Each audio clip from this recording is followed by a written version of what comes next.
Sir, ನಮ್ಮ KR ಪೇಟೆ ತಾಲೂಕಿನ HLPC ಆಫೀಸಿಗೆ ಬಂದಿದ್ದೀವಿ. ಯಾವ ಅಧಿಕಾರಿಗಳಿಲ್ಲ ಇಲ್ಲಿ. ಎಕ್ಸಿಕ್ಯೂಟಿವ್ ಇಂಜಿನಿಯರು ರಿಟೈರ್ಡ್ ಆಗೋ ಸಂದರ್ಭ ಅಂತ ಡ್ಯೂಟಿಗೆ ಬರ್ತಾ ಇಲ್ಲ.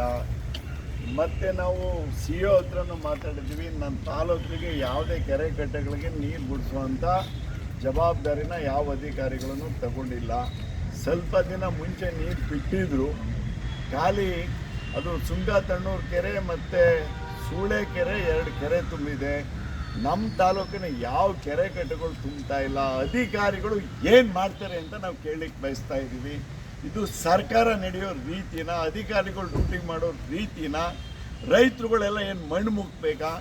ಆಯಿತು, ನೀವು ವ್ಯವಸಾಯಕ್ಕೆ ನೀರು ಕೊಡಲ್ಲ ಅಂತ ಹೇಳ್ತಾ ಇದ್ದೀರಿ, ಕೆರೆ ಕಟ್ಟೆಗಳಿಗೆ ನೀರು ಕೊಡೋಕ್ಕೆ ಏನು ತೊಂದರೆ ಸರ್? ಜಾನುವಾರುಗಳು ಯಾವ ರೀತಿ ನೀರು ಕುಡಿತಾರೆ? ಒಂದೇ ಒಬ್ಬರು ಇಲ್ಲಿ ಖಾಲಿ ಒಬ್ಬರು ಅಕೌಂಟೆಂಟ್ ಇದ್ದಾರೆ. ಯಾವ ಅಧಿಕಾರಿಗಳು ಯಾರೂ ಇಲ್ಲ. ಯಾರು ಕೇಳಿದ್ರು ಅಲ್ಲಿ ಇಲ್ಲಿ ಅಂತ ಫಿಲ್ಮ್ ನೋಡ್ತಾರೋ, ಮೈಸೂರಿನಲ್ಲಿ ಇರ್ತಾರೋ, ಹೆಂಡತಿ ಮಕ್ಕಳ ಜೊತೆ ಪಿಕ್ನಿಕ್ ಹೋಗಿದಾರೋ ಏನು ಅನ್ನೋದೇ ಗೊತ್ತಿಲ್ಲ. ಇಲ್ಲಿ ರಿಜಿಸ್ಟರ್ನ ಮೈಸೂರಿಗೆ ತಂದು ರಿಜಿಸ್ಟರ್ಗೆ ಸೈನ್ ಮಾಡೋ ಅಂತ ಅಭ್ಯಾಸ ಇಟ್ಕೊಂಡಿದ್ದಾರೆ ಇಲ್ಲಿ ಅಧಿಕಾರಿಗಳು.